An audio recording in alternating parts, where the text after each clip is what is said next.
ಆತ್ಮೀಯ ಸರ್ಕಾರಿ ನೌಕರರೇ, ನಿವೃತ್ತ ಸರ್ಕಾರಿ ನೌಕರರೇ, ಅನುದಾನಿತ ನೌಕರರೇ, ಗುತ್ತಿಗೆ ನೌಕರರೇ, ನೀವು ಫೇಸ್ ಮಾಡ್ತಾ ಇರೋಂಥ ಪ್ರಾಬ್ಲಮ್ಗಳನ್ನು ಲೀಗಲ್ ಆಗಿ ಸಾಲ್ವ್ ಮಾಡ್ಕೊಳ್ಳೋಕ್ಕೆ ಇರೋಂಥ ಉತ್ತಮ ವೇದಿಕೆಯಾದ ಸರ್ಕಾರಿ ನೌಕರ ಮಿತ್ರ ಯೂಟ್ಯೂಬ್ ಚಾನಲ್ಗೆ ತಮಗೆಲ್ಲರಿಗೂ ಆತ್ಮೀಯವಾದ ಸ್ವಾಗತ. ಸ್ನೇಹಿತರೆ, ತಾವೆಲ್ಲರೂ ಬಹಳ ದಿನಗಳಿಂದ ನಿರೀಕ್ಷೆ ಮಾಡ್ತಾ ಇದ್ದಂಥ 7th ಪೇ ಕಮಿಷನ್ ವರದಿ ಯಾವಾಗ ಗೌರ್ಮೆಂಟಿಗೆ ಸಲ್ಲಿಸುತ್ತೆ, ಗೌರ್ಮೆಂಟ್ ಅದನ್ನು ಯಾವಾಗ ಇಂಪ್ಲಿಮೆಂಟ್ ಆಗತ್ತೆ, ಇದರಿಂದ ನಮ್ಮ ಸಂಬಳ ಭತ್ಯೆಗಳು ಪೆನ್ಷನ್ ಹೆಚ್ಚಳ ಆಗತ್ತೆ ಅಂತ ಕಾಯ್ತಾ ಇದ್ದೀರಿ. ಈಗ ಒಂದು ಶುಭ ಸೂಚನೆ ಸಿಕ್ಕಿದೆ. ಇದೇ ತಿಂಗಳ 26ರ ಒಳಗೆ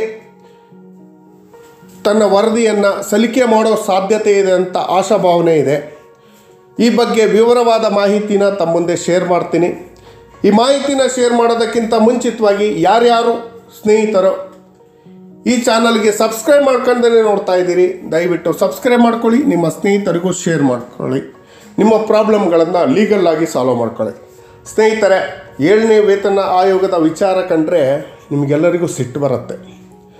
ಇತಿಹಾಸದಲ್ಲೇ ಈ ವೇತನ ಆಯೋಗ ಇಷ್ಟು ದಿನ ಅಂದರೆ 14 ತಿಂಗಳುಗಳ ಕಾಲ ಆದರೂ ಕೂಡ ವರದಿ ಸಲ್ಲಿಸದೆ ದಿನ ದುಡ್ತಾ ಇದೆ. 2 ಬಾರಿ ಎಕ್ಸ್ಟೆನ್ಷನ್ ತಗೊಂಡ್ರು ಇದುವರೆಗೆ ವರದಿಯನ್ನು ಕೊಟ್ಟಿಲ್ಲ. ನೌಕರರು ನಿರೀಕ್ಷೆ ಮಾಡ್ತಾ ಇದ್ದಾರೆ, ಈಗ ಇಂಪ್ಲಿಮೆಂಟ್ ಆಗ್ಬೋದು, ಆಗ ಇಂಪ್ಲಿಮೆಂಟ್ ಆಗ್ಬೋದು ಅಂತ. ಅದಕ್ಕೊಂದು ಸಕಾಲ ಬಂದಿದೆ ಅಂತ ಹೇಳ್ಬೋದು. ಇದೇ ತಿಂಗಳ 27ನೇ ತಾರೀಕು ಬೆಂಗಳೂರಿನಲ್ಲಿ ನಡೆಯುವಂಥ ಸರ್ಕಾರಿ ನೌಕರರ ಮಹಾ ಸಮ್ಮೇಳನ ಇದೆ. ಈ ಮಹಾ ಸಮ್ಮೇಳನದಲ್ಲಿ ಮಾನ್ಯ ಮುಖ್ಯಮಂತ್ರಿಗಳು, ಉಪಮುಖ್ಯಮಂತ್ರಿಗಳು, ಇನ್ನೂ ಹಲವಾರು ಗಣ್ಯ ವ್ಯಕ್ತಿಗಳು ಬರ್ತಾ ಇದ್ದಾರೆ. ಈ ಮಹಾ ಸಮ್ಮೇಳನದಲ್ಲಿ ಸರ್ಕಾರದಿಂದ ಒಂದು ಗುಡ್ ನ್ಯೂಸ್ ಘೋಷಣೆ ಆಗೋ ಸಾಧ್ಯತೆ ಇದೆ.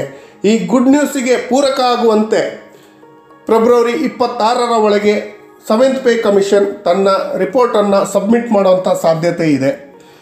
ಈ ರಿಪೋರ್ಟನ್ನು ಸಬ್ಮಿಟ್ ಮಾಡಿದ್ದೇ ಆದರೆ 27ನೇ ತಾರೀಕು ನಡೆಯುವಂಥ ಮಹಾ ಸಮ್ಮೇಳನದಲ್ಲಿ ಮಾನ್ಯ ಮುಖ್ಯಮಂತ್ರಿಗಳು ಇದ್ರ ಬಗ್ಗೆ ಘೋಷಣೆ ಮಾಡೋ ಸಾಧ್ಯತೆ ಇದೆ. ಹಾಗೇನಾದರೂ ಘೋಷಣೆ ಆದರೆ ಸರ್ಕಾರಿ ನೌಕರರ ಹಾಗೂ ನಿವೃತ್ತ ಸರ್ಕಾರಿ ನೌಕರರ ಸಂಬಳ ಹಾಗೂ ಭತ್ಯೆಗಳು ಪೆನ್ಷನ್ನು ಹೆಚ್ಚಳ ಆಗಿ ಬಹಳ ದಿನಗಳಿಂದ ನಿರೀಕ್ಷೆ ಮಾಡ್ತಾ ಇದ್ದಂಥ ಸಿಹಿ ಸುದ್ದಿ ಸಿಗತ್ತೆ. ಈ ಬಗ್ಗೆ ನೌಕರ ಸಂಘದ ಅಧ್ಯಕ್ಷರು, ಮಾನ್ಯ ಮುಖ್ಯಮಂತ್ರಿಗಳು, ಉಪಮುಖ್ಯಮಂತ್ರಿಗಳು ಹಾಗೂ ವೇತನ ಆಯೋಗದ ಅಧ್ಯಕ್ಷರೊಂದಿಗೆ ಭೇಟಿ ಮಾಡಿ ಮಾತಾಡಿದ್ದಾರೆ. ಮಾನ್ಯ ಮುಖ್ಯಮಂತ್ರಿಗಳನ್ನು ವೇತನ ಆಯೋಗದ ಅಧ್ಯಕ್ಷರು ಹಾಗೂ ಸದಸ್ಯರು ಕೂಡ ಭೇಟಿ ಮಾಡಿ 7ನೇ ವೇತನ ಆಯೋಗದ ವರದಿಯ ಸಾಧ್ಯತೆಗಳು ಯಾವಾಗ ಸಬ್ಮಿಟ್ ಮಾಡಬಹುದು ಅನ್ನೋ ಬಗ್ಗೆ ಚರ್ಚೆ ಮಾಡ್ಕೊಂಡು ಹೋಗಿದ್ದಾರೆ. ಈ ಎಲ್ಲ ಚರ್ಚೆಗಳ ಫಲವಾಗಿ ಹಾಗೂ ಏನು ಮಹಾ ಸಮ್ಮೇಳನ ಇದೆಯಲ್ಲ 27ನೇ ತಾರೀಕು, ಆ ಸಮಯದ ಒಳಗೆ ಇಂಪ್ಲಿಮೆಂಟ್ ಮಾಡೋಕ್ಕೆ ಅನುವಾಗುವಂತೆ 7th ಪೇ ಕಮಿಷನ್ ರಿಪೋರ್ಟನ್ನು ಗೌರ್ಮೆಂಟು ಸಬ್ಮಿಟ್ ಮಾಡೋ ಸಾಧ್ಯತೆ ಇದೆ. ಮುಂದಿನ ತಿಂಗಳು 15ರವರೆಗೆ 7th ಪೇ ಕಮಿಷನ್ನ ಕಾಲಾವಧಿ ಇದೆ. ಆದರೂ ಕೂಡ ಒಂದು 20 ದಿನ ಮುಂಚಿತವಾಗಿ ತನ್ನ ರಿಪೋರ್ಟನ್ನು ಸಬ್ಮಿಟ್ ಮಾಡುವಂಥ ಸಾಧ್ಯತೆ ಇದೆ. ಆ ಸಬ್ಮಿಟ್ ಮಾಡಿದ್ದೇ ಆದರೆ 27ನೇ ತಾರೀಕು ನಡೆಯುವಂಥ ಸಮಾವೇಶದಲ್ಲಿ ಇದರ ಇಂಪ್ಲಿಮೆಂಟು ಖಂಡಿತವಾಗಿ ಆಗತ್ತೆ. ಆದಷ್ಟು ಶೀಘ್ರದಲ್ಲಿ ಅಂದರೆ 26ನೇ ತಾರೀಕು ಒಳಗೆ 7th ಪೇ ಕಮಿಷನ್ ತನ್ನ ರಿಪೋರ್ಟನ್ನು ಗೌರ್ಮೆಂಟಿಗೆ ಸಬ್ಮಿಟ್ ಮಾಡಲಿ ಅಂತ ಒತ್ತಾಯ ಮಾಡುತ್ತಾ, ಈ ಮಹಾ ಸಮ್ಮೇಳನದಲ್ಲಿ ಸರ್ಕಾರದಿಂದ ನೌಕರರ ನಿರೀಕ್ಷೆಗಳಾದ NPS ರದ್ದುಪಡಿಸಿ OPS ಜಾರಿ ಮಾಡೋದು, ವಿಶೇಷ ಭತ್ಯೆಗಳನ್ನು ಕೊಡೋದು, ಕ್ಯಾಶ್ಲೆಸ್ ಟ್ರೀಟ್ಮೆಂಟ್ ಕೊಡೋದು, ಇದರಿಂದ ಸರ್ಕಾರಿ ನೌಕರರು ಹಾಗೂ ಕುಟುಂಬ ವರ್ಗದವರಿಗೆ ತುಂಬ ಹೆಲ್ಪ್ ಆಗುತ್ತೆ. ಅನುದಾನಿತ ನೌಕರರಿಗೆ ನಿಶ್ಚಿತ ಪಿಂಚಣಿ ಯೋಜನೆಯನ್ನು ಜಾರಿ ಮಾಡೋದು, ನಿವೃತ್ತ ಸರ್ಕಾರಿ ನೌಕರರಿಗೆ ಮುಖ್ಯವಾಗಿ ನಗದುರಹಿತ ಆರೋಗ್ಯ ಸಂಜೀವಿನಿ ಯೋಜನೆಯನ್ನು ಅವರಿಗೂ ಕೂಡ ಇಂಪ್ಲಿಮೆಂಟ್ ಮಾಡಬೇಕು. ಸ್ಯಾಲ್ರಿಗಳ ಹೈಕ್ ಆಗಬೇಕು. ಕರೋನಾ ಕಾಲದಲ್ಲಿ ಬಾಕಿ ಇರುವಂಥ 18 ತಿಂಗಳ DAಯನ್ನು ಸರ್ಕಾರ ಕೊಡುವ ಬಗ್ಗೆ ಘೋಷಣೆ ಮಾಡಬೇಕು ಅಂತ ಹೇಳಿ ಸರ್ಕಾರದಲ್ಲಿ ಮನವಿ ಮಾಡ್ಕೊಳ್ತೀನಿ.